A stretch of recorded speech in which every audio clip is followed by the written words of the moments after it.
बच्चे कल जो टॉपिक शुरू किया था that is D and F, D block element. F block element अब नहीं शुरू किया है। कौन सा चैप्टर स्टार्ट किया हुआ है?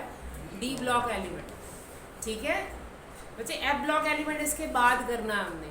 ठीक है, क्लियर? तो बच्चे कल मैंने बताया था डी ब्लॉक एलिमेंट की जनरल इलेक्ट्रॉनिक कॉन्फ़िगरेशन। ठीक है, क्या कॉन्फ़िगरेशन होती है भाई डी ब्लॉक की? It is n-1 D12 10 NS 1 to 2। ये जनरल इलेक्ट्रॉनिक कॉन्फ़िगरेशन है बच्चे। ठीक है, और याद रखना जो डी ब्लॉक की कॉन्फ़िगरेशन होती है वो बाकी एलिमेंट से क्यों डिफर करती है, क्योंकि डी ब्लॉक एलिमेंट्स में आउटर में मोस्ट दोनों क्या है, पार्शियली फिल्ड होते हैं। ठीक है, और जो बाकी ग्रुप के आपने एलिमेंट देखे होंगे उसमें केवल आउटर मोस्ट फिल होएगा पार्शियली। ठीक है, क्लियर? डी ब्लॉक एलिमेंट में आउटर मोस्ट दोनों पार्शियली फिल्ड है। ठीक है, क्लियर? जो डी ब्लॉक एलिमेंट है उसमें आउटर मोस्ट दोनों पार्शियली फिल्ड होंगे। ठीक है, अच्छा ये क्वेश्चन एमसीक्यू का क्वेश्चन है, what is the difference between electronic configuration of d block element and other element? तो क्या डिफरेंस है कि डी ब्लॉक एलिमेंट है उसके दोनों ऑर्बिटल आउटर मोस्ट, इसको कहते हैं आउटर मोस्ट शेल, और ये पेनल्टीमेट शेल कहलाता है बच्चे, इनर वन। ठीक है, अंदर वाला एक जो ऑर्बिटल है उसमें से पेनल्टीमेट शेल। ठीक है, क्लियर? तो दोनों पार्शियली फिल्ड है, और रीजन क्या है दोनों पार्शियली फिल्ड होने का? दोनों ऑर्बिटल का एनर्जी डिफरेंस क्या होता है? कम होता है। ठीक है, दोनों ऑर्बिटल का एनर्जी डिफरेंस क्या है? कम है, तो इलेक्ट्रॉन इजीली प्रमोट हो जाते हैं। ठीक है, या आप सिंपली कह सकते हो दोनों ऑर्बिटल जो है बॉन्ड फॉर्मेशन में पार्टिसिपेट करते हैं। ठीक है, क्लियर? तो ये याद रखना इंपॉर्टेंट है, एमसीक्यू का क्वेश्चन है। ठीक है, ट्रांजिशन एलिमेंट की कल मैंने डेफिनेशन बताई थी। What is the definition of transition element? Partially field d orbital. Definition क्या है ट्रांजिशन एलिमेंट की? Elements having partially field d orbital. ठीक है, वो ऑर्बिटल जिनका डी ब्लॉक क्या है? पार्शियली फिल्ड है, फुली फिल्ड कंसीडर नहीं होंगे D block element, transition element. जिनका डी ब्लॉक क्या होता है बच्चे? Partially field. ठीक है, जिनके डी और एस पार्शियली फिल्ड होंगे, basically D block partially field है, वो क्या कहलाएगा? Transition element. और यही रीजन है कि कैडमियम, मरकरी एंड जिंक ये तीनों ट्रांजिशन एलिमेंट कंसीडर नहीं होते। ये भी क्वेश्चन आता है, ये भी एमसीक्यू का क्वेश्चन है कि कौन से ऐसे एलिमेंट हैं जो ट्रांजिशन एलिमेंट नहीं कंसीडर होंगे। तो कौन से ट्रांजिशन एलिमेंट कंसीडर नहीं होंगे? Zinc, cadmium and mercury. ठीक है, जिंक, कैडमियम और मरकरी को हम ट्रांजिशन एलिमेंट कंसीडर नहीं करते। ठीक है, तो इनको ट्रांजिशन एलिमेंट क्यों कंसीडर नहीं करते? The reason is they have fully filled d orbital. और डेफिनेशन क्या कहती है ट्रांजिशन की? पार्शियली फिल्ड होना चाहिए d orbital, fully filled d orbital नहीं होना चाहिए। ठीक है, पार्शियली फिल्ड डी ऑर्बिटल है जिनके पास, वो क्या कहलाएंगे? Transition element. ठीक है, फिर हमने बच्चे सीरीज पढ़ी थी ट्रांजिशन एलिमेंट की, 4 सीरीज हैं ट्रांजिशन एलिमेंट्स की। ठीक है, तो फर्स्ट सीरीज कौन सी है? 3D series. ठीक है, 3D सीरीज कहाँ से कहाँ तक है? Scandium to zinc. और मैंने बोला था कि इसको याद रखना है। ठीक है, इसकी इलेक्ट्रॉनिक कॉन्फ़िगरेशन ना केवल इस चैप्टर में, आपको अगले चैप्टर में भी काम आने वाली है। ठीक है, तो जितने भी एलिमेंट हैं 3D सीरीज के, सभी एलिमेंट्स की इलेक्ट्रॉनिक कॉन्फ़िगरेशन आपको याद होनी चाहिए। Scandium to zinc. ठीक है, स्कैंडियम 21, उसके बाद क्या आएगा? टाइटेनियम। ठीक है, फिर वेनेडियम, क्रोमियम, मैंगनीज। ठीक है, कॉन्फ़िगरेशन याद रखनी है। That is 3D series. 3D series के बाद नेक्स्ट सीरीज कौन सी होगी? 4D series. ठीक है, एंड 4D सीरीज कहाँ से शुरू होगी? इटर्बियम टू कैडमियम। ठीक है, इटर्बियम टू कैडमियम। ठीक है, क्लियर? इटर्बियम टू कैडमियम है।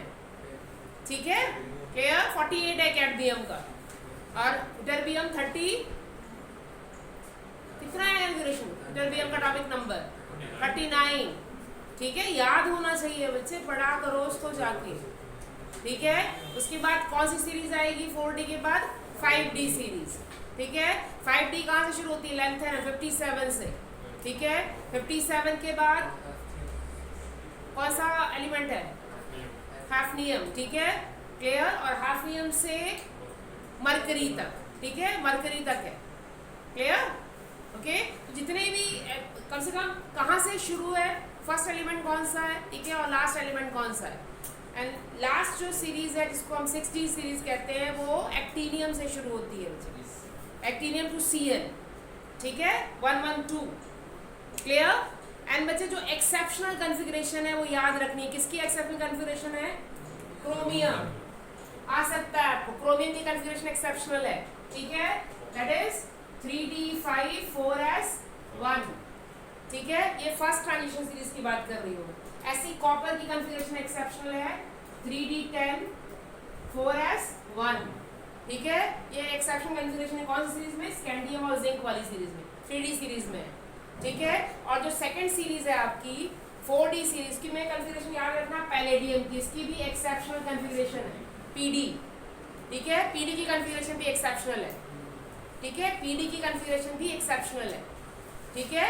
आगे बात समझ में? तो कल मैंने कुछ कॉन्फ़िगरेशंस बताई हैं वो आपने याद रखनी है आपने, ठीक है, क्लियर है भाई, ठीक है। तो ट्रांजिशन एलिमेंट की प्रॉपर डेफिनेशन ये है बच्चे कि elements having partially field d orbital, जिनका d ऑर्बिटल फुली फिल्ड है वो ट्रांजिशन एलिमेंट कंसीडर नहीं होंगे, ठीक है, clear. So today will discuss about the properties of d block element, जिससे आपको क्वेश्चन बनेंगे रीजनिंग क्वेश्चंस, ठीक है। Physical properties of d block elements, okay, clear. Physical properties like atomic radius, ठीक है, एटॉमिक रेडियस है, then metallic character, then melting point, density, ठीक है, आयनाइजेशन एंथैल्पी, ठीक है। ये सभी से रीजनिंग क्वेश्चन बनेंगे बच्चे, याद रखिए, ठीक है। इन जितने भी टॉपिक्स के मैंने नाम लिए हैं सभी से रीजनिंग क्वेश्चंस बनेंगे, ठीक है। तो first we will discuss about ionic और atomic radius of d block element. कल मैंने थोड़ा सा बताया था आपको, उसी को आगे मैं कंटिन्यू कर रही हूँ, ठीक है। The first topic is atomic and ionic radius of d block element, atomic और ionic radius of d block element, ठीक है, एटॉमिक और ionic radius of d block element, ठीक है। सो क्या ट्रेंड है एटॉमिक और आयनिक रेडियस का? एटॉमिक और ionic radius of d block element, atomic और ionic radius of d block element, मुझे बताओगे बच्चे what is the trend of atomic और ionic radius of d block element? क्या ट्रेंड होता है एटॉमिक और आयनिक रेडियस का?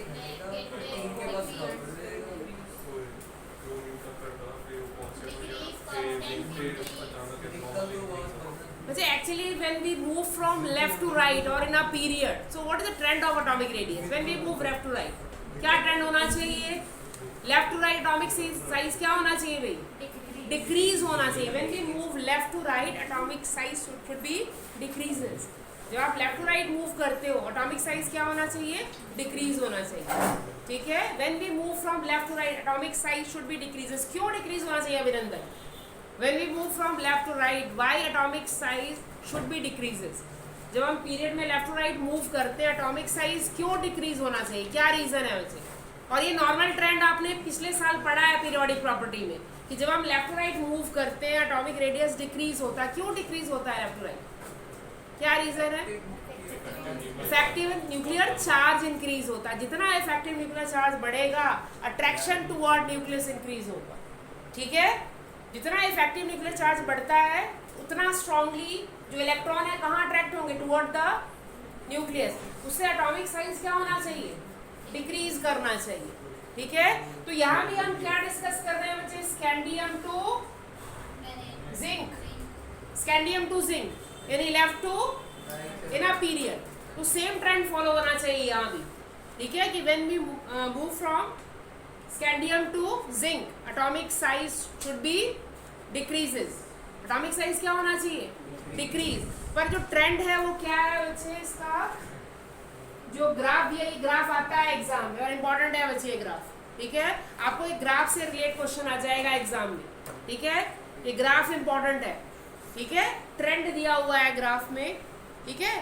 फर्स्ट जो सीरीज आपकी बुक में दी हुई है यहाँ पे ये स्कैंडियम से जिंक तक के लिए दिया हुआ है ट्रेंड, ठीक है, क्लियर। तो जो 3D सीरीज है इस तरह का ट्रेंड है इसका, ठीक है।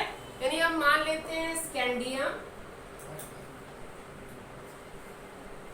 टाइटेनियम, मुझे वो मैथ का काम कर रहा है उसको कर लेने दो, मुझे पता है वो मैथ का काम कर रहा है, स्कैंडियम, टाइटेनियम, वेनेडियम। उसके बाद ठीक है एटॉमिक साइज क्या हो रहा है, डिक्रीज हो रहा है। ठीक है scandium to vanadium atomic size क्या हो रहा है, डिक्रीज हो रहा है। ठीक है उसके बाद एटॉमिक साइज ऑलमोस्ट क्या रहेगा, कांस्टेंट। ठीक है after that atomic size increases. ठीक है ये ट्रेंड है, ये याद रखना है बच्चे। ठीक है कि scandium to vanadium atomic size क्या हो रहा है, डिक्रीज हो रहा है। After vanadium, vanadium to copper atomic size constant रहेगा। कॉपर के बाद फिर इंक्रीज करना शुरू करेगा जिंक तक। ठीक है और ये ट्रेंड क्यों है, इसका रीजन मैंने कल बताया था बच्चे। यहाँ दो इफेक्ट काम कर रहे हैं। ठीक है clear, when electrons are added into same subshell, जब इलेक्ट्रॉन सेम सबशेल में ऐड हो रहे हैं तो क्या बढ़ रहा है, इफेक्टिव न्यूक्लियर चार्ज बढ़ रहा है। When electrons are added into same subshell what is increases, effective nuclear charge. ठीक है और दूसरा इफेक्ट यहाँ पे क्या काम कर रहा है, इंटर इलेक्ट्रॉनिक रिपल्शन भी काम कर रहा है। ठीक है clear, what is inter electronic repulsion, already atom के अंदर क्या है इलेक्ट्रॉन, बाहर से भी हम क्या ऐड कर रहे हैं तो ऑब्वियस रिपल्शन भी काम करेगा वहां पे। ठीक है और जितना एटम क्राउडेड होना शुरू हो जाएगा उतना रिपल्शन बढ़ेगा। ठीक है यहाँ पे क्राउडनेस कम है वैसे, तो यहाँ पे कौन सा इफेक्ट ज़्यादा स्ट्रॉन्ग है, इफेक्टिव न्यूक्लियर चार्ज ज़्यादा स्ट्रॉन्ग है। ठीक है और बच्चे याद रखना ये क्वेश्चन इसी तरह एक्सप्लेन करने के लिए आता है, इस एक टॉपिक से 2-3 क्वेश्चन डाल देंगे। ठीक है like explain why scandium to vanadium atomic size decreases.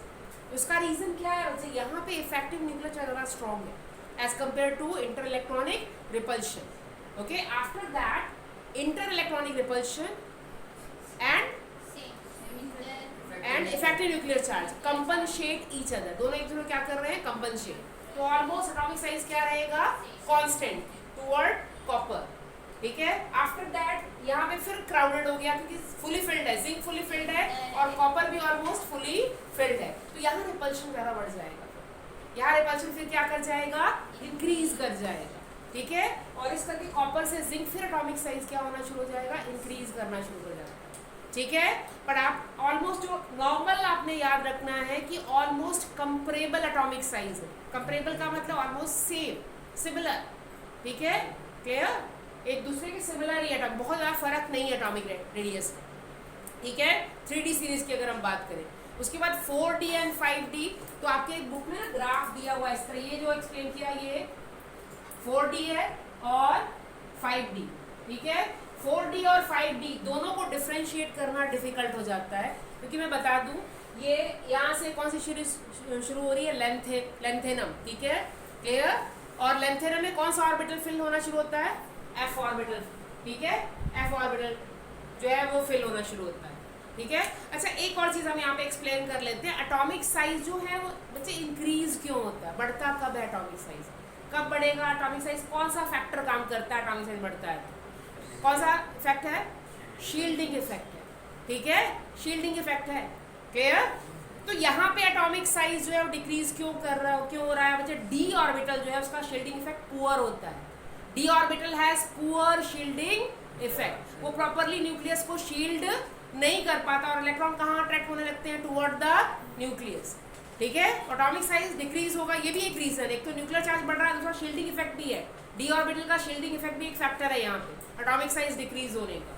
ठीक है बट रिपल्शन उसको कंपनसेट कर रहा है। ठीक है बट यहाँ पे जहाँ पे एफ ऑर्बिटल इन्वॉल्व होगा ना, सबसे पुअर शील्डिंग इफेक्ट किसका होता है, एफ ऑर्बिटल का।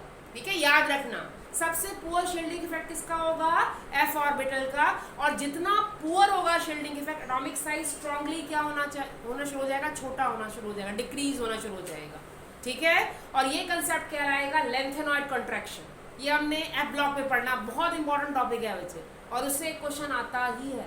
ठीक है तो यहाँ पे ये जो दो सीरीज की मैं बात कर रही हूँ आफ्टर 3D 4D 5D, ठीक है दोनों की प्रॉपर्टीज ऑलमोस्ट सिमिलर हो जाती है। The reason is lanthanoid contraction, क्योंकि वहाँ एफ ऑर्बिटल में इलेक्ट्रॉन जाना शुरू हो जाता है। जब एफ ऑर्बिटल में इलेक्ट्रॉन जाएंगे तो एफ ऑर्बिटल स्ट्रांगली शील्ड नहीं कर पाएगा न्यूक्लियस को, और जब न्यूक्लियस प्रॉपरली शील्ड नहीं होगा तो उसका इफेक्ट क्या पड़ेगा, इलेक्ट्रॉन कहाँ अट्रैक्ट होने लगेंगे, टुवर्ड द न्यूक्लियस, और एटॉमिक साइज क्या कर जाएगा, डिक्रीज कर जाएगा। ठीक है this effect is known as a contraction. ठीक है, इसको हम लेंथेनॉइड कॉन्ट्रैक्शन कहते हैं। ठीक है, तो ये याद रखना कि जो दो आपको सीरीज दिख रही हैं after 3D 4D and 5D, we can not differentiate them. ठीक है, और उनका एटॉमिक साइज या रेडियस भी ऑलमोस्ट क्या हो जाएगा, सेम हो जाएगा। उसके पीछे फैक्टर कौन सा है, लेंथेनॉइड कॉन्ट्रैक्शन। क्लियर? तो ये एक क्वेश्चन आपने नोट कर लेना है बच्चे। ठीक है, इसी में नोट करें, जहाँ पे एटॉमिक रेडियस लिखा है ना वहाँ पे नोट कर लेना है, इसको नोट कर लो। और ये ग्राफ आपकी बुक में दिया है, ग्राफ इंपॉर्टेंट है बच्चे, note down, note down.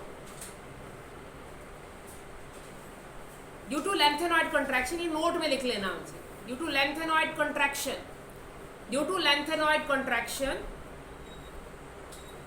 Due to lanthanoid contraction, second and third transition series, ये है आपकी सेकेंड, ये फर्स्ट है, ये सेकेंड है और थर्ड। ठीक है, second and third transition series exhibit similar radius. Due to lanthanoid contraction second and third transition series, due to lanthanoid contraction second and third transition series, due to lanthanoid contraction second and third transition series exhibit similar atomic radius. Due to lengthened contraction, second and third transition series exhibit similar atomic radius. इन दोनों elements के लिए atomic radius क्या हो जाएगा, same हो जाएगा। ठीक है, क्लियर? और इसका एग्जांपल भी लिख लेना, इसका एग्जांपल है जर्कोनियम Zr एंड हाफनियम, दोनों का एटॉमिक रेडियस सेम हो जाता है। ये क्वेश्चन भी आता है बच्चे, जर्कोनियम एटॉमिक रेडियस है 160 पिकोमीटर एंड हाफनियम 159। ठीक है, पिकोमीटर, दोनों का एटॉमिक रेडियस ऑलमोस्ट क्या हो जाएगा, सेम। ठीक है, क्लियर? दोनों का एटॉमिक रेडियस ऑलमोस्ट, एक 3D को बिलोंग कर रहा है, एक जो है सॉरी सेकंड सीरीज को और एक थर्ड सीरीज को, और दोनों का एटॉमिक रेडियस क्या होगा, ऑलमोस्ट सेम। तो ये एमसीक्यू में भी आता है क्वेश्चन और असर्शन रीजन में भी क्वेश्चन आता है। ठीक है, आगे बात समझ में, ये क्वेश्चन असर्शन रीजन में भी है कि असर्शन दिया होगा कि zirconium and hafnium have similar atomic radius, the reason is due to lanthanoid contraction. Assertion reason में आता है क्वेश्चन। ठीक है, कि दोनों का एटॉमिक रेडियस ऑलमोस्ट क्या हो जाता है, same, it is due to lanthanoid contraction. ठीक है, प्रॉपर्टीज भी सेम हो जाएंगी दोनों। ठीक है, इसको हमने ब्रीफ में पढ़ना है बजाय ब्लॉक एलिमेंट, ये क्या है लेंथेनॉइड कॉन्ट्रैक्शन, वो आगे ब्रीफ में पढ़ेंगे। ठीक है, यहाँ का ट्रेंड दिया हुआ है, ये 3D सीरीज के लिए first then second and third. ठीक है, यानी सबसे जो क्लियर चेंज है वो किसमें दिख रहा है, 3D, और सेकेंड एंड थर्ड में ऑलमोस्ट क्या है, सेम है। ठीक है, तो क्यों सेम है, उसका रीजन लेंथेनॉइड कॉन्ट्रैक्शन है, या हम कह सकते हैं पुअर शील्डिंग इफेक्ट। ठीक है, क्योंकि जो न्यूक्लियस है प्रॉपर्ली शील्ड नहीं होगा। Okay, now note down the next property, next property which is also very important for reasoning question. The next property which is also very important for reasoning question, that is metallic character. Metallic character and enthalpy of atomization. Metallic character or enthalpy of atomization. Metallic character or enthalpy of atomization. Enthalpy of atomization. Metallic character or enthalpy of atomization. Okay? Clear? सो पहले हम बात करते हैं बच्चे, जो D block element हैं they will form strong metal. ठीक है, हैवी मेटल बनाते हैं डी ब्लॉक एलिमेंट। ठीक है, आपने एस ब्लॉक एलिमेंट की साथ प्रॉपर्टी पढ़ी होगी, S block element soft metal होते हैं ना, इतने सॉफ्ट है मेटल, बट इतने सॉफ्ट है कि आप नाइफ से भी इसको कट कर सकते हो। ठीक है, बट डी ब्लॉक एलिमेंट के जो मेटल है हार्ड, लाइक आयरन, निकल, कोबाल्ट, ठीक है, बहुत ज़्यादा हार्ड है। तो ये प्रॉपर्टी में इतना फ़र्क क्यों है कि जो एस ब्लॉक एलिमेंट है वो सॉफ्ट है, वो भी तो मेटल है ना, ये d and f block elements इतने हार्ड क्यों होते हैं उनसे, ये रीजनिंग क्वेश्चन आता है। ठीक है, क्लियर, कि why metallic property of d block element is high. तो सबसे बड़ा रीजन है, क्लियरली समझ लो, जितने ज़्यादा अनपेयर्ड इलेक्ट्रॉन होंगे, ठीक है, उतना ज़्यादा स्ट्रॉन्ग मेटालिक बॉन्ड बनता है। ठीक है, जितने ज़्यादा अनपेयर्ड इलेक्ट्रॉन होंगे। ठीक है, क्लियर। तो एस और डी अगर मैं बात करूं, दोनों के बीच में एनर्जी डिफरेंस क्या है, कम है। ठीक है, दोनों के पास अनपेयर्ड इलेक्ट्रॉन है और दोनों ही बॉन्ड फॉर्मेशन में पार्टिसिपेट करते हैं, और इसका क्या बनाएंगे, स्ट्रॉन्ग मेटालिक बॉन्ड। आप एस को देखो, एस में मैक्सिमम कितने इलेक्ट्रॉन जा सकते हैं, 2, कम है ना अनपेयर्ड इलेक्ट्रॉन, 1 या 2 ही है। ठीक है, इस करके वो सॉफ्ट मेटल बनाते हैं, स्ट्रॉन्ग मेटालिक बॉन्ड नहीं बनाते क्योंकि इनके पास अनपेयर्ड इलेक्ट्रॉन कम है। ठीक है. So D block element will form strong metallic bond due to presence of unpaired electron and both S and D will participate in bond formation. ठीक है. और क्योंकि स्ट्रॉन्ग मेटालिक बॉन्ड है, इस करके एंथैल्पी ऑफ एटमाइजेशन भी high होगी. Enthalpy of atomisation क्या होती है? जैसे मॉलिक्यूल है ये H2, ये टूटेगा तो क्या बनाएगा? 2H. यानी किसी भी मॉलिक्यूल को तोड़ने के लिए जितनी एनर्जी चाहिए वो क्या कहलाती है? Enthalpy of atomization. अब अभी मैंने बात किया कि जो डी ब्लॉक एलिमेंट है वो स्ट्रॉन्ग मेटल है, तो ऑब्वियसली उसको तोड़ने के लिए आपको क्या करना पड़ेगा? ज़्यादा एनर्जी देनी पड़ेगी, और वो एनर्जी क्या कहलाती है? Enthalpy of atomisation. ठीक है. क्योंकि स्ट्रॉन्ग मेटालिक बॉन्ड है, that's why it's enthalpy of atomisation is quite high. Clear. तो अगर ये रीजन आता है कि एंथैल्पी ऑफ एटोमाइजेशन ज़्यादा है, तो उसका रीजन भी क्या है? Strong metallic bond. आगे बात समझ में. तो स्ट्रॉन्ग मेटालिक बॉन्ड से रिलेट है एंथैल्पी ऑफ एटोमाइजेशन, और उससे ही रिलेट है मेल्टिंग पॉइंट. अगर एंथैल्पी ऑफ एटोमाइजेशन ज़्यादा होगी तो मेल्टिंग पॉइंट भी क्या होगा? ज़्यादा होगा. ठीक है. ये तीन टॉपिक एक ही टॉपिक से रिलेट है, that is metallic character. Clear. Okay. So note down this कि why D block element has high enthalpy of atomisation. Why D block element has high enthalpy of atomization and high melting point? Why D block element has high enthalpy of atomization? Why D block element has high enthalpy of atomization? Why D block element has high enthalpy of atomization? Why D block element has high enthalpy of atomization? Why D block element has high enthalpy of atomization?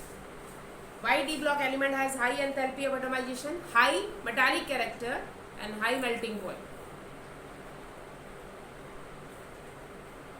High melting point. इसका reason क्या है बच्चे? Due to presence of, reason is due to presence of unpaired electron. Due to presence of unpaired electron. Due to presence of unpaired electron. Due to presence of unpaired electron. Due to presence of unpaired electron. Due to presence of unpaired electron and participation of both. And participation of both S and P in bond formation or metallic bond formation. And participation of both S and P. And participation of both S and P. Participation of both in S and P for bond formation. Participation of both S and P in bond formation. Participation of both S and P in bond formation. D block has high metallic character. Sorry, S and D, not S and P. S and D, not S and P. S and D लिखना वैसे. S and D मत लिखना. S and D. Okay. High metallic character, high enthalpy of atomization and high melting point. Same answer है वैसे तीनों का. ठीक है. ठीक है. Participation of both S and D in bond or metallic bond. Participation of both S and D in metallic bond. S and D orbital. Okay, in bond formation. Metallic character is high, enthalpy of atomization is high and melting point is high. ठीक है. Metallic character is high, enthalpy of atomization high and melting point is also high. ठीक है. Clear? Due to strong metallic character. बच्चे जब अगर आपको ये question आ जाता है ना कि why D block element has strong metallic bonding, okay, या स्ट्रॉन्ग मेटालिक कैरेक्टर, तो पूरा आपने एक्सप्लेन करना है. It is due to presence of unpaired electron and participation of both s and d in bond formation. ठीक है. Participation of both of s and d in bond formation. ठीक है. ये याद रखना, जितने ज्यादा अनपेयर्ड इलेक्ट्रॉन होंगे उस एलिमेंट का मेटालिक बॉन्डिंग उतनी ज्यादा क्या होगी? स्ट्रॉन्ग होगी. ठीक है. मेटालिक बॉन्डिंग स्ट्रॉन्ग होगी, मेल्टिंग पॉइंट हाई होगा, एंथैल्पी ऑफ एटमाइजेशन हाई होगा. और इससे रिलेट भी कर्व दिया बच्चे, इस कर्व से भी वैल्यू बेस्ड क्वेश्चन बनेगा. ठीक है. ये कर्व दिया हुआ है, इस कर्व से वैल्यू बेस्ड क्वेश्चन बनेगा. ठीक है. यहाँ टाइटेनियम है, वेनेडियम. ठीक है. यहाँ पे क्रोमियम, ये मैंगनीज है. ठीक है. ये ग्राफ दिया हुआ है, इस ग्राफ से भी क्वेश्चन बनता है. इट इज आयरन, कोबाल्ट, निकल, देन कॉपर एंड जिंक। ठीक है, इस ग्राफ से ऐसी क्वेश्चन आ जाएगा। ये 3D सीरीज है, सेकंड जो है वो 4D सीरीज, जर्कोनियम जो है जहां जिसमें जर्कोनियम बिलोंग करता है जिस, ठीक है क्लियर, ये 4D सीरीज है ये, ठीक है। इसमें ZR, then niobium NB, molybdenum MO, then technetium TC, ठीक है, देन RU, रुथुनियम, ठीक है, देन RH, रोनियम, ठीक है क्लियर। एंड उसके बाद नेक्स्ट सीरीज है ये हाफनियम, ठीक है, HF, ठीक है, PA एंड टंगस्टन,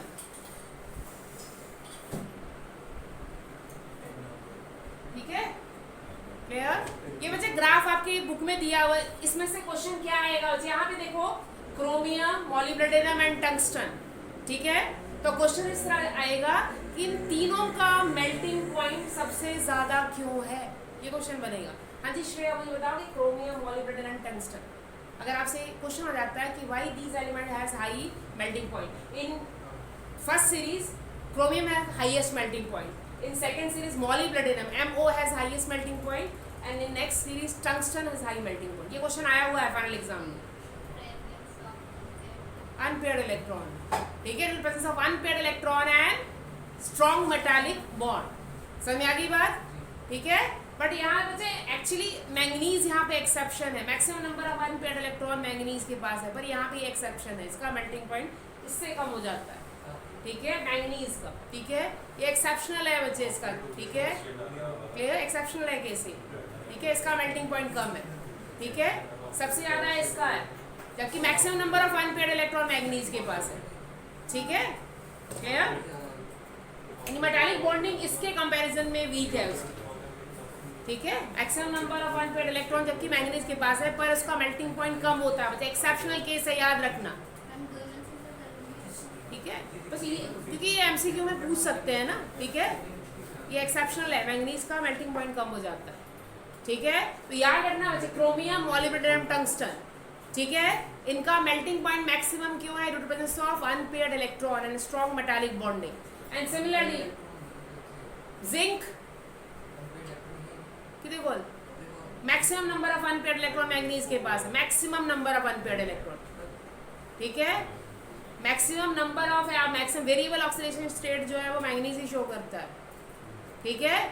कॉपर का मेल्टिंग पॉइंट, अब मुझे ये बताओ बच्चे कि why zinc has low melting point, fully filled है वो, ठीक है क्लियर। ये भी क्वेश्चन है कि why zinc has low melting point, ठीक है, why zinc has low melting point and low metallic character, ठीक है, जिंक का मेल्टिंग पॉइंट लो क्यों है, लो मेटालिक कैरेक्टर है, ठीक है clear. Why zinc has low melting point, due to presence of या due to fully filled d orbital, fully filled है d ऑर्बिटल, ठीक है, फुली फिल्ड d ऑर्बिटल, इसके पास कोई भी अनपेयर्ड इलेक्ट्रॉन नहीं है, so it will not form strong metallic bond. क्योंकि बच्चे कंडीशन याद रखिए, स्ट्रॉन्ग मेटालिक बॉन्ड तभी बनेगा जबकि होगी अनपेयर्ड इलेक्ट्रॉन, ठीक है, अनपेयर्ड इलेक्ट्रॉन होगा तब ये बनाएगा, ठीक है क्लियर, अनपेयर्ड इलेक्ट्रॉन होंगे तब स्ट्रॉन्ग मेटालिक बॉन्ड फॉर्म करेगा, ठीक है। तो जिंक फुली फिल्ड है, ठीक है, इस करके लो मेल्टिंग पॉइंट है, ठीक है, और इसकी एंथैल्पी ऑफ एटमाइजेशन भी क्या होगी, लो। तो अगर ये क्वेश्चन आता है कि why zinc has low enthalpy of atomization, same reason है वैसे, why zinc has low enthalpy of atomization due to fully filled d orbital, ठीक है, सेम क्वेश्चन इससे रिलेट ही है वैसे, ठीक है, कि why zinc has low melting point, low enthalpy of atomization due to fully filled d orbital, ठीक है, it is due to fully filled d orbital, ठीक है, फुली फिल्ड d ऑर्बिटल करके enthalpy of atomization d block, sorry copper, zinc और copper, copper की के पास भी तकरीबन फुली फिल्ड है, कॉपर की एक्सेप्शनल है बच्चे, कॉपर का मेल्टिंग पॉइंट भी क्या होगा, कम होगा, पर जिंक का सबसे कम होगा, एंथैल्पी ऑफ एटमाइजेशन भी सबसे कम होगी इसकी, ठीक है। और एक्सेप्शनल याद रखना बच्चे मैंगनीज, ठीक है क्लियर, जबकि मैंगनीज की जो कॉन्फ़िगरेशन है D5 है, मैक्सिमम अनपेयर्ड इलेक्ट्रॉन है इसके पास, ठीक है, D5 है, ये एक्सेप्शनल केस है। एक्सेप्शनल केस में एक मैंगनीज है, एक और एलिमेंट है, उसका नाम भी लिख लेना, मैंगनीज एंड TC, ये भी है वैसे, ये भी अनॉमलेसली बिहेव करता है, ये याद रखना, ये MCQ का क्वेश्चन है। ठीक है, टेक्नीशियम कहते हैं, ठीक है, TC, ठीक है, TC, ठीक है। इन दोनों का एक्सेप्शनल केस है ये ऐसे क्वेश्चन MCQ के लिए, ठीक है, ये एक्सेप्शनल है केस, जबकि इन दोनों के पास, इनकी दोनों की कन्फिगरेशन क्या है, D5। What is the meaning of D5? D में 5 अनपेयर्ड इलेक्ट्रॉन, ठीक है, पार्शियली फिल्ड है, और रीजन क्या है, स्टेबल हो जाता है, सिमेट्री है, हाफ फिल्ड हो गया, ठीक है, हाफ फिल्ड है वो, ठीक है, हाफ फिल्ड हो गया, ये हाफ फिल्ड है, ठीक है। मैं बता दूं आपको कि D5 एंड D3 ये दोनों कॉन्फ़िगरेशन जो है स्टेबल होती है, D3 और D5 दोनों। D3 क्यों होती है मैं बताऊंगी बाद में, सबसे स्टेबल D3 है, तो D5 से भी ज़्यादा स्टेबल होती है, ठीक है। वो कैसे होगी, एक्सेप्शन नहीं होता, नेक्स्ट चैप्टर में पढ़ोगे आप, crystal film splitting, D orbital split कर जाता है, ठीक है। कैसे स्प्लिट करता है D ऑर्बिटल, 3 ऑर्बिटल नीचे होते हैं और 2 ऊपर, तो 3 मैक्सिमम अनपेयर्ड इलेक्ट्रॉन कितने होंगे, 1 2 3, ठीक है। इस करके D3 कॉन्फ़िगरेशन स्टेबल है। ये नेक्स्ट टॉपिक है आपका कॉम्प्लेक्स कंपाउंड, वहां पढ़ना है आपने, ठीक है, ठीक है। स्प्लिटिंग होती है, क्यों होती है उसका रीजन है वैसे, ठीक है, उसके लिए कंडीशन है कब स्प्लिट करते हैं D ऑर्बिटल, ठीक है। D ऑर्बिटल कब स्प्लिट करते हैं ये हम, क्योंकि आपने पढ़ा होगा पिछले साल, D के 5 ऑर्बिट होते हैं ना, DX DY DZ, ठीक है। 4 की एनर्जी सेम होती है, 5वें की एनर्जी क्या होती है, डिफरेंट। तो जब वो लिगेंड के कांटेक्ट में आते हैं या डोनर एटम के कांटेक्ट में आते हैं तो स्प्लिट कर जाती है उसकी एनर्जी, ठीक है। वो हमने नेक्स्ट चैप्टर में पढ़ना है, ठीक है। तो याद रखना कि इनकी एक्सेप्शन कॉन्फ़िगरेशन क्यों है, क्योंकि ये हाफ फिल्ड है, स्टेबल है, ठीक है, हाफ फिल्ड है इस करके, ठीक है, due to D5 configuration. D5 configuration is stable configuration, ठीक है, D5 कॉन्फ़िगरेशन है इसकी, and D5 is considered stable electronic configuration, clear, ठीक है। तो एक्सेप्शन अगर है तो उसका रीजन भी है कि क्यों स्टेबल है, D5 कॉन्फ़िगरेशन है, ठीक है। D5 सिमेट्रिकल कॉन्फ़िगरेशन है वैसे, ठीक है। कॉपर का मेल्टिंग पॉइंट भी कम हो गया ना वैसे, क्योंकि D उसकी भी तो एक्सेप्शन कॉन्फ़िगरेशन, D10 नहीं है उसमें, इलेक्ट्रॉन फुली फिल्ड हो गया, ठीक है। आगे बात समझ में, D10 है उसमें, फुली फिल्ड हो गया वो भी, ठीक है, clear. Now note on next topic, अगला टॉपिक नोट करो बच्चे। Next topic is, the next topic is ionisation enthalpy, ionization enthalpy. The next topic is ionization enthalpy. First tell me what is ionization enthalpy. क्या होती है ionization enthalpy? Energy required to remove electron from outermost shell. ठीक है, outermost shell से electron remove करने के लिए जितनी एनर्जी चाहिए वो क्या कहलाती है, आयोनाइजेशन एंथैल्पी, ठीक है, क्लियर। और ये किसके ऊपर डिपेंड करता है वैसे, एटॉमिक साइज के ऊपर डिपेंड करेगा, ठीक है। एटम का साइज जितना बड़ा है, इलेक्ट्रॉन रिमूव करने के लिए उतनी कम एनर्जी चाहिए, ठीक है। और एटॉमिक साइज जितना छोटा होगा ज़्यादा एनर्जी देनी पड़ेगी इलेक्ट्रॉन को रिमूव करने के लिए, क्लियर, ठीक है। एटॉमिक साइज जितना छोटा है एनर्जी कम चाहिए, या आयोनाइजेशन एंथैल्पी क्या हो जाएगी, कम हो जाएगी। एटॉमिक साइज जितना छोटा होगा एनर्जी ज़्यादा चाहिए इलेक्ट्रॉन को रिमूव करने के लिए, ठीक है भाई, क्लियर। तो यहाँ पे हमने ट्रेंड क्या देखा है, left to right, atomic size almost क्या है, सिमिलर है, बट डिक्रीज करता है वैसे।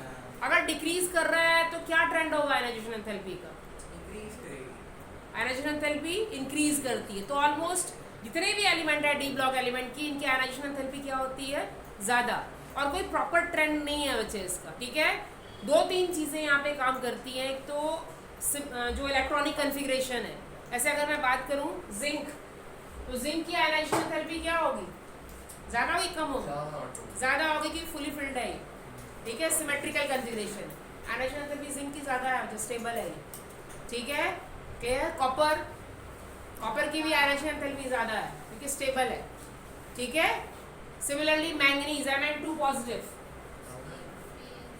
Mn2 पॉजिटिव, D5 है ना, स्टेबल कॉन्फ़िगरेशन है, तो उसकी आयनाइजेशन एंथैल्पी भी क्या होगी, ज़्यादा होगी, ठीक है। जो स्टेबल या सिमेट्रिकल कॉन्फ़िगरेशन जिनमें है, सिमेट्रिकल कॉन्फ़िगरेशन का मतलब क्या है, D5 और D10, ठीक है, तो उनकी आयनाइजेशन एंथैल्पी क्या होती है, ज़्यादा होती है, ठीक है, clear. So ionization enthalpy for Mn2 positive, Mn2 positive की कॉन्फ़िगरेशन क्या बनेगी बच्चा, Mn का एटॉमिक नंबर कितना है, 25, ठीक है, तो उसकी कॉन्फ़िगरेशन क्या बनेगी, D5S2, ठीक है, D5S2। और Mn2 पॉजिटिव का मतलब क्या है, 2 इलेक्ट्रॉन जाएंगे, किससे जाएंगे, 2 इलेक्ट्रॉन S से जाएंगे। इलेक्ट्रॉन याद रखना S ऑर्बिट से निकालोगे आप, जब भी इलेक्ट्रॉन रिमूव होगा कहाँ से रिमूव होगा, S ऑर्बिटल से। इसका मतलब D मैक्सिमम कितने इलेक्ट्रॉन होंगे, 5, ठीक है, 1 2 3 4 5, ठीक है। So it requires stable or symmetrical electronic configuration. That's why Mn2 positive has high ionization enthalpy. इसके ionization enthalpy ज़्यादा है। तो याद रखना इसका कोई प्रॉपर ट्रेंड नहीं है कि अगर लेफ्ट राइट जा रहे हो तो इंक्रीज हो रहा है, डिक्रीज, किसके ऊपर डिपेंड करेगा, इलेक्ट्रॉनिक कॉन्फ़िगरेशन के ऊपर। बट अगर मैं ओवरऑल बात करूँ तो d block element has high enthalpy of high ionization enthalpy, ठीक है। देखो एंथैल्पी ऑफ एटमाइजेशन भी हाई है, आयनाइजेशन एंथैल्पी भी ज़्यादा है, ठीक है। और एक और फैक्टर है बच्चे, हाइड्रेशन एंथैल्पी, इसकी हाइड्रेशन एंथैल्पी भी ज़्यादा होती है। हाइड्रेशन एंथैल्पी पानी देना जब रिएक्ट करेगा, ठीक है, तो कितनी एनर्जी रिलीज होती है, that is called hydration enthalpy, ठीक है, क्लियर। वो हाइड्रेशन एंथैल्पी कहलाती है, जब वाटर से रिएक्ट करेगा जितनी एनर्जी रिलीज करेगा उसको हाइड्रेशन एंथैल्पी कहते हैं। डी ऑर्बिट तो पार्शियली फिल्ड होता है, तो उसकी आयनाइजेशन एंथैल्पी ज़्यादा कैसे हो सकती है, पार्शियली फिल्ड होता है, हाँ, फिर तो उसकी ionization enthalpy, ionization enthalpy depend करती है एटॉमिक साइज के ऊपर ना, ठीक है, क्लियर, ठीक है। एक तो एटॉमिक साइज है, दूसरा मैंने बताया ना ये कन्फिग्रेशन क्या है, सिमेट्रिकल है, जहाँ स्टेबल है सिमेट्रिकल कन्फिग्रेशन की आयनाइजेशन एंथैल्पी वैसे ही ज़्यादा होगी, ठीक है। जितने भी एलिमेंट स्टेबल कन्फिग्रेशन एक्वायर करते हैं सभी की आयनाइजेशन एंथैल्पी ज़्यादा होगी, ठीक है, क्लियर। दूसरा फैक्टर बच्चा एटॉमिक साइज है, ठीक है। एटॉमिक साइज जितना छोटा होता जाएगा इलेक्ट्रॉन को रिमूव, क्योंकि उतना न्यूक्लियस के क्या हो जाएगा, पास हो जाएगा, तो ऑब्वियसली इलेक्ट्रॉन को अगर आपको रिमूव करना ज़्यादा एनर्जी देनी पड़ेगी, ठीक है, क्लियर, ठीक है। तो ये 3 फैक्टर हैं बच्चे, 3 फैक्टर कौन कौन से हैं, हाइड्रेशन एंथैल्पी, आयनाइजेशन एंथैल्पी और एंथैल्पी ऑफ एटमाइजेशन। ये 3 फैक्टर जो हैं वो ज़्यादा है, इस करके डी ब्लॉक एलिमेंट बहुत ज़्यादा रिएक्टिव नहीं हो, ठीक है। D block elements are not so reactive, ज़्यादा रिएक्टिव नहीं है डी ब्लॉक एलिमेंट, ठीक है, इनकी रिएक्टिविटी कम है, ठीक है। तो अगर ये क्वेश्चन आता है कभी भी कि why d block element are not so reactive, तो रीज़न है high enthalpy of atomization, high ionization enthalpy and high hydration enthalpy, ठीक है। सो ये भी नोट में लिख लेना कि why d block element are not so reactive, note down this, why d block elements are not so reactive, why d block elements are not so reactive, why d block elements are not so reactive, why d block elements are not so reactive. So why D block elements are not so reactive? Due to high enthalpy of atomization, high ionization enthalpy and high negative hydration enthalpy or high hydration enthalpy, high hydration enthalpy. Why D block elements are not so reactive? Why D block elements are not so reactive? D block element बहुत ज़्यादा reactive नहीं है. The reason is high ionization enthalpy. The second reason is high enthalpy of atomization, ठीक है, okay, and third factor is high hydration enthalpy, clear, that's why its reactivity is less, ठीक है, कम reactive होते हैं, बहुत सारे reactive नहीं है, ठीक है। hydration enthalpy है, hydration enthalpy, hydration enthalpy, और हाइड्रेशन एंथैल्पी क्या होता है, कितनी इजीली वाटर के साथ क्या करेगा, वो इंटरेक्ट करके एनर्जी रिलीज करेगा। सबसे ज़्यादा रिएक्टिव कौन से होते हैं, याद रखना, जिन एलिमेंट का एटॉमिक साइज छोटा होता है, जैसे जिन कैटायन का एटॉमिक साइज छोटा हो जल्दी रिएक्ट करते हैं वाटर में, उनकी हाइड्रेशन एंथैल्पी हाई होती है, लाइक अल्कली मेटल, लिथियम, ठीक है, सोडियम, इनकी एंथैल्पी ऑफ हाइड्रेशन ज़्यादा होती है, जल्दी रिएक्ट करते हैं, ठीक है, मतलब लेस हाइड्रोजन एंथैल्पी होगी, जल्दी रिएक्ट करेंगे, ठीक है, क्योंकि एटॉमिक कैटायन का साइज छोटा होता है, ठीक है। तो डी ब्लॉक एलिमेंट की हाइड्रोजन एंथैल्पी जो है वो लेस नेगेटिव है। क्लियर? ठीक है भाई, क्लियर है? सो नाउ नेक्स्ट टॉपिक जिससे क्वेश्चन आता है आपको, that is oxidation state of d block element. ठीक है, clear? Oxidation state of d block element. बच्चे मेटालिक कैरेक्टर इंपॉर्टेंट है, इससे रीजनिंग क्वेश्चन आएगा, ठीक है, क्लियर? मेटालिक कैरेक्टर इंपॉर्टेंट है, क्वेश्चन आना है देखो रीजनिंग क्वेश्चन, ठीक है। नेक्स्ट टॉपिक जो इंपॉर्टेंट है वो है ऑक्सीडेशन स्टेट, ठीक है, और ये भी रीजनिंग क्वेश्चन के लिए इंपॉर्टेंट है, ऑक्सीडेशन स्टेट। तो बच्चे क्या खासियत है डी ब्लॉक एलिमेंट की? D block element will show variable oxidation state, ठीक है। वेरिएबल ऑक्सीडेशन स्टेट का मतलब क्या, जैसे कॉपर की मैं बात करूँ +1 +2 दोनों ऑक्सीडेशन स्टेट शो करता है, आयरन +2 +3 ऑक्सीडेशन स्टेट शो करता है, ठीक है। मैंगनीज +7 तक ऑक्सीडेशन स्टेट शो करता है, ठीक है। तो क्या रीजन है कि जो डी ब्लॉक एलिमेंट है ये वेरिएबल ऑक्सीडेशन स्टेट शो करते हैं? क्या रीजन है बच्चे?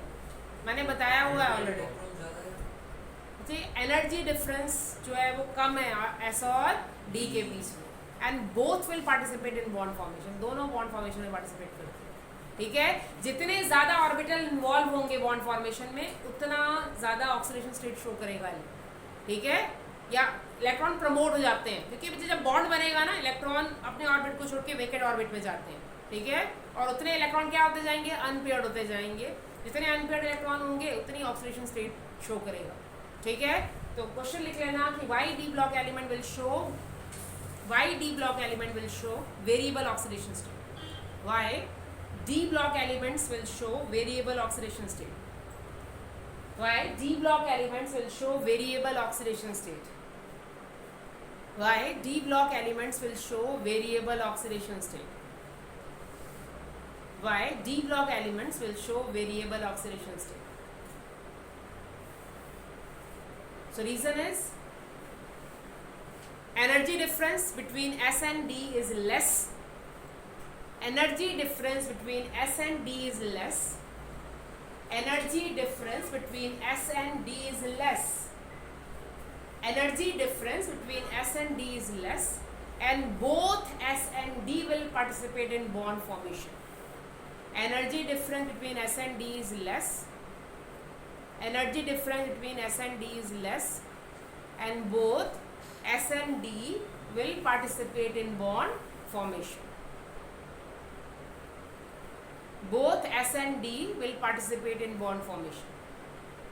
Energy difference between S and D is less, and both S and D will participate in bond formation. Energy difference S और D के बीच में क्या है?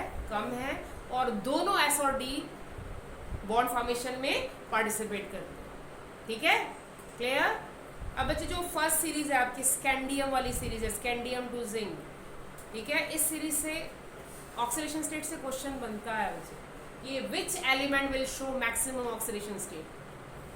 मुझे बताओगे इन 3D series which element will show maximum oxidation state? जो 3D series है कौन सा element maximum oxidation state show करता है? मैंगनीज, और कितनी? +7, क्योंकि बच्चे S में कितने इलेक्ट्रॉन है? 2 और D में 5, ठीक है। तो ये क्वेश्चन भी नोट करो कि in first transition series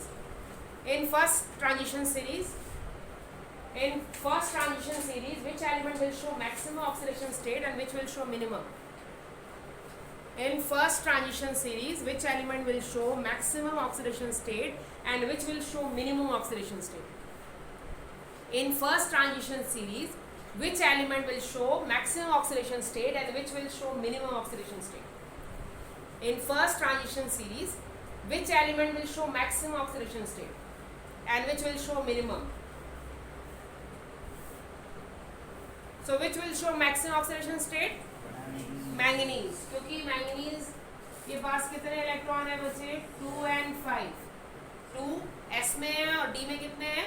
5, S में 2 और D में 5 है, तो 5 and 2 7, +7 ऑक्सीडेशन स्टेट शो करेगा, ठीक है। S में 2 इलेक्ट्रॉन है और D में कितने हैं? 5 इलेक्ट्रॉन है इसके पास, ठीक है, विल शो +7, एंड मिनिमम कौन शो करेगा? मिनिमम कॉपर, स्कैंडियम +3 शो करता है, कॉपर मिनिमम शो करता है, जिंक +2, कॉपर +1 शो करता है, मिनिमम ऑक्सीडेशन स्टेट +1 है, ठीक है। जिंक +2 शो करेगा, क्यों? एस के पास कितने हैं? 2 इलेक्ट्रॉन है ना, और स्कैंडियम डी के पास 1 है, एस के पास 2, 3, ठीक है। कॉपर अगर कन्फिगरेशन आपको याद हो तो D10NS1, D10 फुली फिल्ड है, वहां से इलेक्ट्रॉन निकलेंगे ही नहीं, केवल S1, ठीक है, क्लियर। सो ये मिनिमम ऑक्सीडेशन स्टेट कौन शो करेगा? कॉपर, ठीक है। ये भी एमसीक्यू का क्वेश्चन है और इंपॉर्टेंट क्वेश्चन है। मिनिमम, क्योंकि मैक्सिमम पता है हमें नहीं शो करता, which one show minimum oxidation state in first transition series? It is copper, ठीक है। कॉपर मिनिमम शो करेगा, ठीक है भाई, क्लियर है। सो बच्चे ऑक्सीडेशन स्टेट से इतने क्वेश्चन इंपॉर्टेंट है, ठीक है। So will discuss next topic, trends in electrode potential, ठीक है। जो नेक्स्ट टॉपिक है वो कल डिस्कस करेंगे, ठीक है। यहाँ तक क्लियर है बच्चे? कोई डाउट? कोई डाउट तो नहीं है? हाँ जी Divyansh, zinc melting point low क्यों होता है? Why zinc has low melting point? Why zinc has low melting point? Zinc का मेल्टिंग पॉइंट लो क्यों है? ऑक्सीडेशन स्टेट नहीं, मेटालिक कैरेक्टर होगा, ठीक है। Due to fully filled d orbital, ठीक है, फुली फिल्ड है उसका d orbital, due to fully filled d orbital that's low melting point, ठीक है। फुली फिल्ड है डी ऑर्बिटल, इसका मेल्टिंग पॉइंट इसका के लो है, ठीक है। और मैंगनीज का अगर मेटालिक कैरेक्टर की बात करें, मैंगनीज Mn2 पॉजिटिव या मैंगनीज मेटालिक कैरेक्टर कम है वैसे as compare to chromium, chromium का ज्यादा है, ठीक है। क्रोमियम का ज्यादा, मैंगनीज का घट है मेटालिक कैरेक्टर, क्यों? Symmetrical electronic configuration, due two symmetrical electronic configuration, ठीक है। तो एक्सेप्शनल केसेस याद रखने हैं, उससे क्वेश्चन आएंगे। और याद रखना बच्चे, इस चैप्टर से 5 मार्क्स का एक वैल्यू बेस्ड का क्वेश्चन जरूर आएगा, और ऐसे क्वेश्चन ही आएंगे, ठीक है। ये ग्राफ इंपॉर्टेंट है जो ड्रॉ किया हुआ है, इससे पहले जो ड्रॉ किया था ग्राफ एटॉमिक रेडियस का, वो भी इंपॉर्टेंट है, और ग्राफ से क्वेश्चन आ जाएगा वैल्यू बेस्ड, क्लियर, ठीक है। तो ये इंपॉर्टेंट है वैसे। सो नेक्स्ट टॉपिक कल की क्लास में डिस्कस करेंगे, ठीक है।